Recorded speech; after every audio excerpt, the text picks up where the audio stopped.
কয়টা স্লিপার বাস দুর্ঘটনা করছে একটা হিসাব করেন, জরিপ করেন। আর নন এসি কয়টা হয়েছে? এবং কি স্লিপার বাস আমরা একটা নিয়ন্ত্রণের মধ্যে চালাই। আমাদের স্পিড সর্বোচ্চ 70-80, সর্বোচ্চ 90। যেমন ঢাকা থেকে রংপুর 4 লেনের রাস্তা, এই জন্য রাস্তাটা পুরো ফাঁকা, ওখানে আমরা 80-90 স্পিডে চালাই। একটা নন এসি গাড়ি চলে 100 থেকে 120 স্পিড। এই যে বেঙ্গল গাড়িটা দুর্ঘটনা হলো, মাত্র একজন লোক মারা গেছে, আপনারা সবাই জানেন। যদি নন এসি মুখামুখি সংঘর্ষ হয় সেখানে মানুষ মারা যায় 20 থেকে 30 জন। আর আমাদের এসি যেগুলা স্লিপার কোচ, ওগুলা ধীরগতিতে চলার কারণে ওগুলা যদি মুখামুখি সংঘর্ষ হয় তাও মানুষ কম আহত হয়।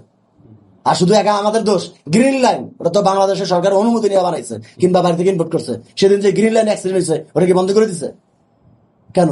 তাহলে আমাদের উপরে এখন এত চাপ কেন? আমরা ছোট বিদায় পিঁপড়ে বিদায় পিছিয়ে মেরে ফেলবেন তা না, আমাদেরকে না মেরে আমাদেরকে তৈরি করে নেন।